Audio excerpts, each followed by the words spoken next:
क्यों कोई इंसान आज तक कैलाश की चोटी पर नहीं चढ़ पाया है? क्या सच में वहाँ कुछ अदृश्य है? हिमालय की ऊंचाइयों में जहाँ हवा पतली हो जाती है और इंसानी आवाज भी जैसे धीमी पड़ने लगती है, वहाँ एक पर्वत खड़ा है। यह पर्वत न सबसे ऊंचा है, न सबसे खतरनाक दिखता है, फिर भी यह दुनिया का सबसे अछूता पर्वत है, कैलाश पर्वत। सदियों से यह पर्वत इंसान की आंखों के सामने है, मानचित्रों में दर्ज है, उपग्रहों ने इसे देखा है, वैज्ञानिकों ने इसका अध्ययन किया है, और फिर भी आज तक कोई भी इंसान इसकी चोटी पर नहीं खड़ा हुआ। यह सवाल अपने आप उठता है, जब इंसान एवरेस्ट पर चढ़ सकता है, समुद्र की गहराइयों में उतर सकता है, अंतरिक्ष में घर बना सकता है, तो कैलाश क्यों नहीं? कैलाश पर्वत की ऊंचाई लगभग 6,638 मीटर है। यह एवरेस्ट से काफी कम है। तकनीकी रूप से इसे असंभव नहीं माना जाना चाहिए। तो फिर यहाँ कोई क्लाइंबिंग एक्सपीडिशन क्यों नहीं दिखता? क्यों दुनिया की सबसे साहसी पर्वतारोहण टीमें भी यहाँ रुक जाती हैं? क्योंकि कैलाश के आसपास इंसान चढ़ने नहीं, झुकने आता है। हिंदू, बौद्ध, जैन और बोनचार अलग अलग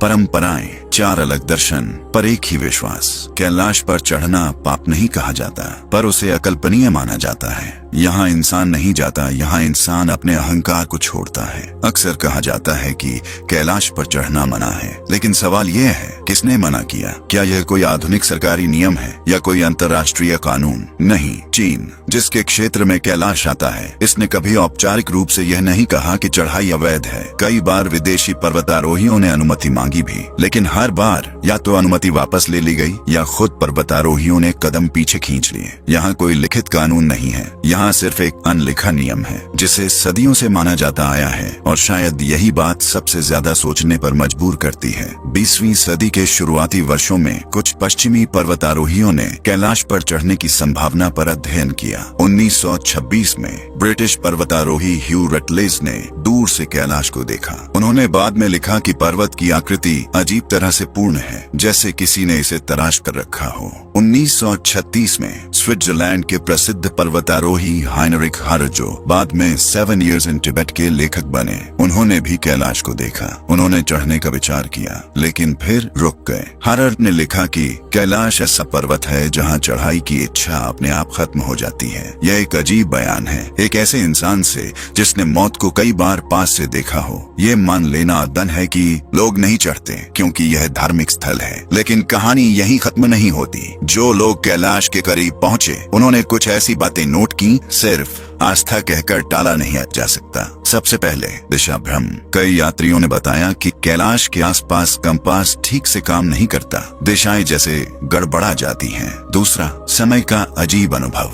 कुछ यात्रियों ने कहा कि कुछ घंटों में उन्हें कई दिनों जितनी थकान महसूस हुई, तो कुछ ने कहा कि उन्हें लगा समय बहुत तेज बीत गया। ये अनुभव सबके नहीं है, लेकिन बार बार सामने आते हैं, और यही बात वैज्ञानिकों को भी चौंकाती है। अगर आप कैलाश की तस्वीर ध्यान से देखें तो एक बात तुरंत दिखती है, यह पर्वत बाकी पहाड़ों जैसा नहीं लगता। चारों दिशाओं से देखने पर यह लगभग सममित दिखाई देता है, जैसे 4 सीधी दीवारें और ऊपर एक साफ स्थिर शिखर। कुछ भूवैज्ञानिकों ने इसे एक दुर्लभ पिरामिड जैसी संरचना बताया है। अब सवाल उठता है, क्या यह सिर्फ प्राकृतिक संयोग है या कुछ ऐसा जिससे हम अभी पूरी तरह समझ नहीं पाए? वैज्ञानिक दृष्टि से कैलाश एक प्राचीन चट्टानी संरचना है। इसमें ग्रेनाइट और मेटामॉर्फिक रॉक्स पाए जाते हैं, लेकिन इसकी आकृति अब भी एक रहस्य बनी हुई है। जब लोग कहते हैं कैलाश पर कुछ अदृश्य है, तो अक्सर इसका मतलब भूत प्रेत या चमत्कार नहीं होता। अदृश्य का मतलब होता है वह चीज जो हमारी मौजूदा समझ से बाहर है। जैसे गुरुत्वाकर्षण कभी अदृश्य था, रेडिएशन कभी अदृश्य था। कैलाश के मामले में कुछ वैज्ञानिक मानते हैं कि यह क्षेत्र असामान्य भूचुंबकीय गतिविधि वाला हो सकता है। इससे इलेक्ट्रॉनिक उपकरण प्रभावित हो सकते हैं, मानव शरीर पर भी प्रभाव पड़ सकता है। यह कोई अंतिम निष्कर्ष नहीं है, लेकिन एक गंभीर संभावना जरूर है। कुछ